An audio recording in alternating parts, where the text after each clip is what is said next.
रूस यूक्रेन जंग अब पोलैंड होते हुए रोमानिया तक पहुंच चुकी है। रोमानिया का दावा है कि रूस ने अपने ड्रोन से रोमानिया पर एक तरह से हमला ही कर दिया है। उधर नेटो देश रोमानिया को लेकर ऐलान कर चुके हैं कि अब वक्त आ चुका है कि हम सीधे सीधे रूस से जंग में आमने सामने का मुकाबला करें। तब ऐसे में सवाल उठने लगे कि पुतिन आखिर यूक्रेन के साथ पोलैंड और रोमानिया से जंग आखिर करना क्यों चाहते हैं? आखिर रूस का डबल युद्ध प्लान है क्यों?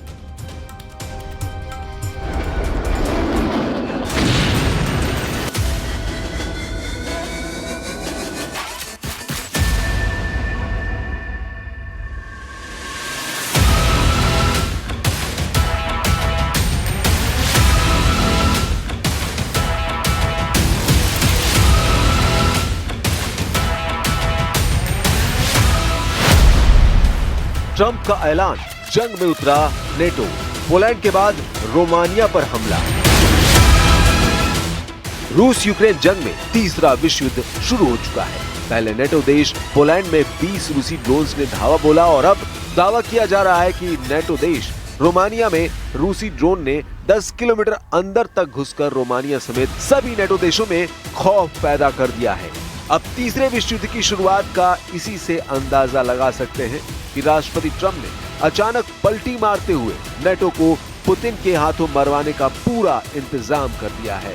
राष्ट्रपति ट्रंप ने दो टूक कहा है कि रूस के खिलाफ नेटो जंग में उतर रहा है और अब अमेरिका तभी नेटो की मदद करेगा जब नेटो देश पूरी तरह से रूस से तेल लेना बंद कर दे। यानी ट्रंप ने एक तरह से यूक्रेन युद्ध से पल्ला झाड़ लिया है और इसे अमेरिका के पूर्व राष्ट्रपति बाइडेन का युद्ध साबित कर दिया है। इधर दूसरी तरफ नेटो की तैयारी और रूस की तेल रिफाइनरियों पर यूक्रेनी ड्रोन हमलों से तिलमिलाए पुतिन ने बिना चेतावनी यूक्रेन से सटे रोमानिया और बेलारूस से सटे पोलैंड पर एक तरह से हमले शुरू कर दिए हैं। आप पुतिन के खौफनाक हमलों और इरादों का इसी से अंदाजा लगा सकते हैं कि रूस ने हाईवे पर अपनी हाइपरसोनिक किंजल मिसाइलों को हमले के लिए उतार दिया है। रूस के एक हाईवे पर हमला करने के लिए तैनात रूस के इस्कंदर मिसाइल ने पूरे यूरोप में हड़कंप मचा दिया है। इधर जेलेंस्की ने डंके की चोट पर दावा कर दिया है कि रूस ने नेटो देश पोलैंड पर हमले शुरू कर दिए हैं और अगर अभी भी नेटो ने रूस के खिलाफ खुलकर मोर्चा नहीं खोला तो फिर रूस एक एक करके नेटो देशों को तबाह कर देगा। पोलैंड के बाद रोमानिया पर हमला, पुतिन की नेटो से खुली जंग।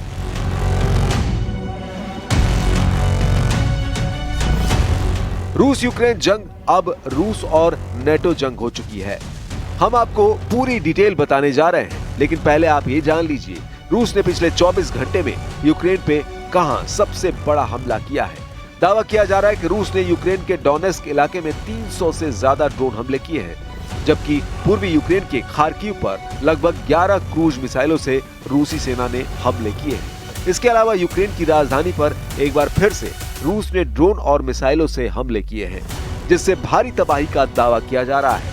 अब आप ये जान लीजिए रूस ने यूक्रेन के साथ साथ पोलैंड और रोमानिया पर एक तरह से हमले क्यों शुरू कर दिए हैं और रोमानिया ने रूसी ड्रोन को लेकर क्या दावा किया है। आप इस वीडियो ग्राफिक से पूरा माजरा समझ लीजिए कि कैसे रूस अब रोमानिया में ड्रोन भेजकर पूरे नेटो को युद्ध के लिए खुलकर ललकार रहा है। रोमानिया के रक्षा मंत्रालय का दावा है कि रूस का एक ड्रोन रोमानिया के हवाई क्षेत्र में घुस आया। रूस के इस जंगी पैतरे के बाद रोमानिया ने तुरंत अपने F-16 लड़ाकू विमान हवा में भेज दिए और लगभग 50 मिनट तक ड्रोन का पीछा किया। रोमानिया के रक्षा मंत्रालय के मुताबिक 14 सितंबर 2025 को देर रात ड्रोन की घुसपैठ का पता लगाया और 2 F-16 लड़ाकू विमानों के साथ साथ 2 यूरोफाइटर्स जो कि रोमानिया में जर्मन वायु पुलिस मिशन का हिस्सा हैं, उनको भेजा गया। रोमानिया के रक्षा मंत्रालय का दावा है कि लड़ाकू विमानों ने ड्रोन का तब तक पीछा किया जब तक कि वो रोमानियाई गांव चिलिया वेचे के पास रडार से गायब नहीं हो गया। रोमानिया के रक्षा मंत्री इयोनूत मोस्टेनू ने कहा कि F-16 के पायलट देश के हवाई क्षेत्र से बाहर निकलने से पहले ही ड्रोन को मार गिराने के करीब पहुंच गए थे, लेकिन तब रूसी ड्रोन बचकर निकल गया। रोमानिया के रक्षा मंत्री इयोनूत मोस्टेनू ने निजी टेलीविजन स्टेशन एंटेना 3 पर ये सनसनीखेज दावा किया है। रोमानिया जो यूरोपीय संघ और नेटो का एक देश है और इसकी यूक्रेन के साथ 650 किलोमीटर लंबी सीमा है। रूस द्वारा यूक्रेन पर बड़े पैमाने पर आक्रमण शुरू करने के बाद से बार बार रूसी ड्रोन के टुकड़े रोमानिया पर गिर रहे हैं। इधर यूक्रेनी राष्ट्रपति वोलोडिमीर जेलेंस्की ने सोशल मीडिया प्लेटफॉर्म एक्स पर कहा कि डेटा से पता चलता है कि ड्रोन रोमानियाई क्षेत्र में लगभग 10 किलोमीटर तक घुस आया था और लगभग 50 मिनट तक नेटो के हवाई क्षेत्र में रहा। पहली बार रूसी ड्रोन ने आक्रामक तरीके से रोमानिया में ड्रोन भेजकर तहलका मचा दिया है।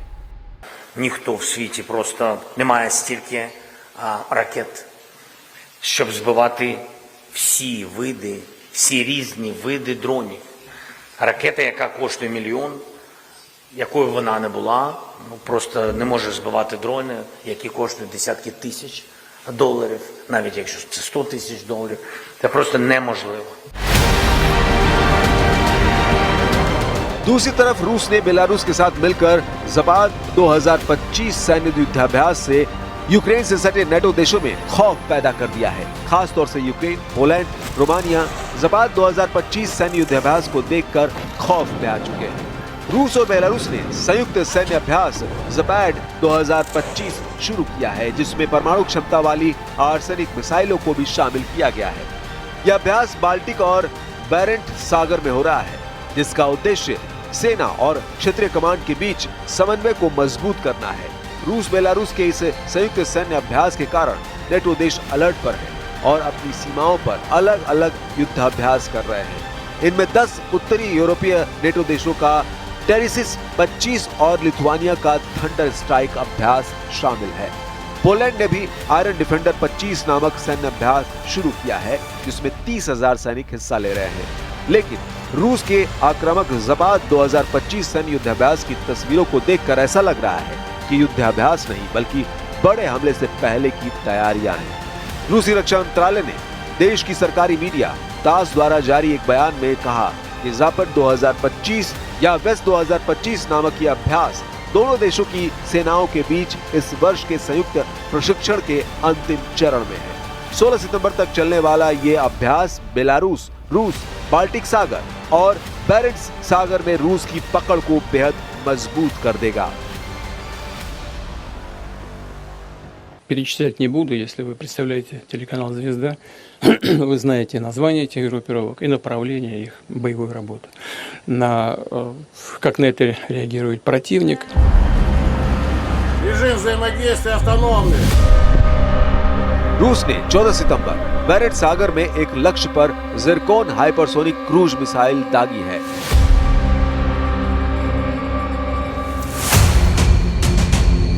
और बेलारूस के साथ संयुक्त सैन्य अभ्यास के तहत सुखोई Su-34 सुपरसोनिक लड़ाकू बमवर्षकों ने हमले किए हैं।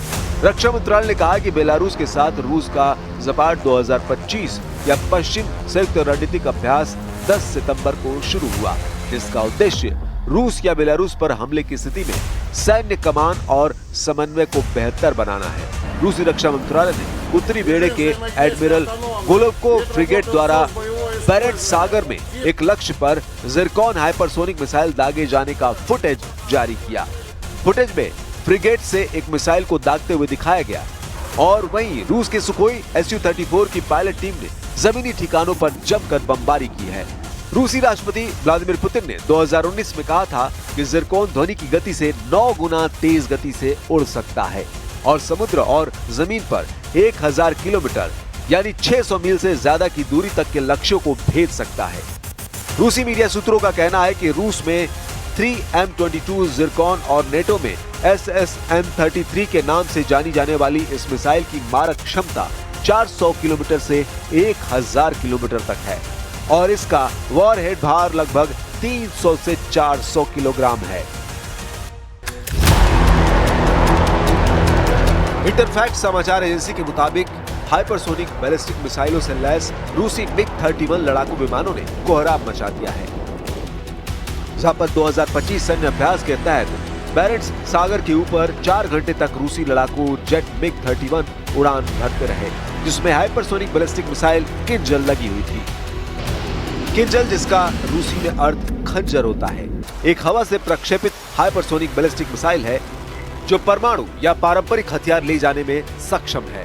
रूस पहले भी यूक्रेन के खिलाफ इन हथियारों का इस्तेमाल कर चुका है। रूस ने जेपर्ड 2025 अभ्यास में हाइपरसोनिक किंजल मिसाइल का परीक्षण किया। ये मिसाइल ध्वनि की गति से 10 गुना तेजी से उड़ सकती है, जिससे इसे रोकना लगभग असंभव है।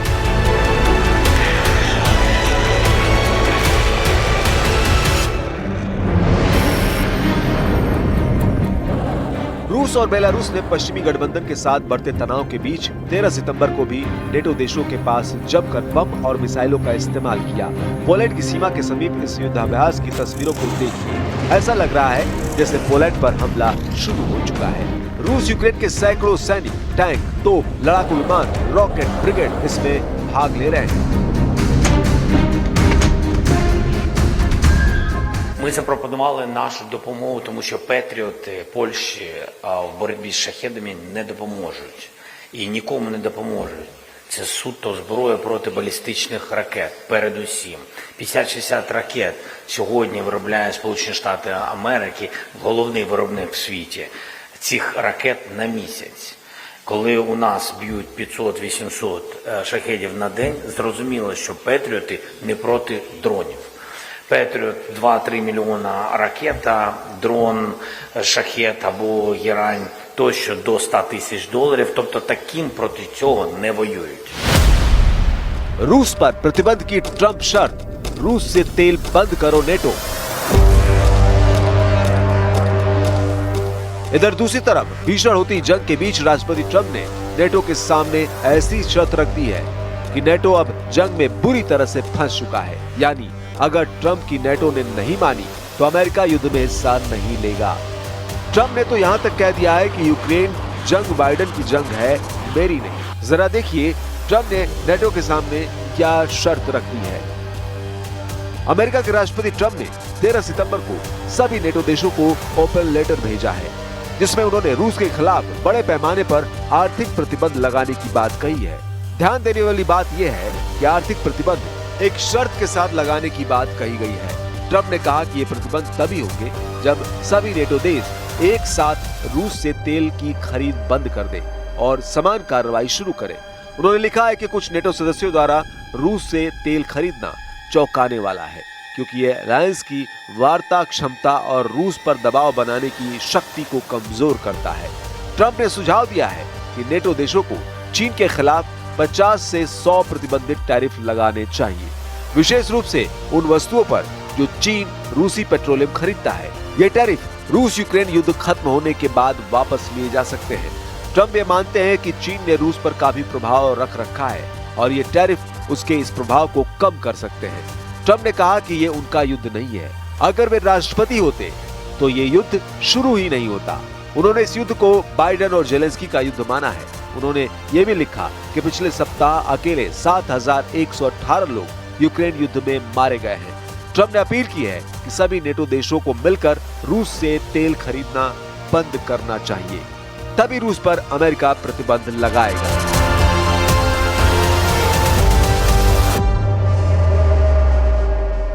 Тем более, что мы видим настроение действующей в США администрации под руководством президента Трампа. Видим их не просто призывы, а искреннее желание найти это решение. हमले को तैयार 40,000 सैनिक, बेलारूस बॉर्डर पर कोहराम। पोलैंड और रूसी मीडिया के मुताबिक पोलैंड अपनी पूर्वी सीमा पर 40,000 सैनिकों को तैनात कर रहा है।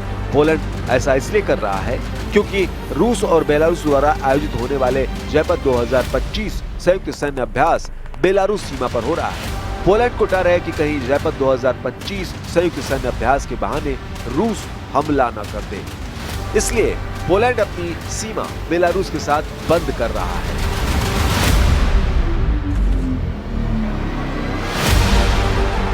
ट्रंप के दोस्त ने उतारे यूक्रेन में भाड़े के लड़ाके।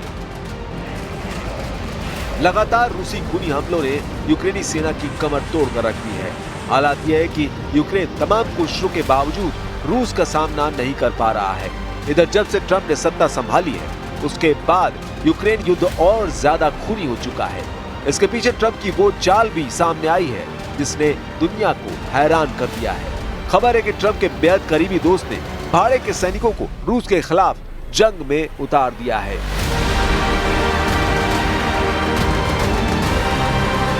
दावों के मुताबिक इस वक्त रूस के खिलाफ यूक्रेन में ब्लैक वाटर के संस्थापक और डोनाल्ड ट्रंप के गहरे दोस्त एरिक प्रिंस यूक्रेन में अपनी प्राइवेट सेना को उतार चुके हैं। इससे पहले रूस ने यूक्रेन पर अपने महंगे आक्रमण के लिए भाड़े के सैनिकों को उतारा था, जिसमें रूस का बदनाम वैगनर ग्रुप सबसे ऊपर था। खबर है कि रूस ने भाड़े के सैनिक एशिया और अफ्रीका के तीसरे देशों से बुलाना शुरू कर दिया है, जिसमें से सैकड़ों को मोर्चे पर भेज दिया गया है। कुल मिलाकर हालात ये हो गए हैं कि रूस नेटो देशों पर हमले तेज कर रहा है और नेटो अभी भी रूस पर बड़ा हमला करने से पहले अमेरिका का मुंह ताक रहा है।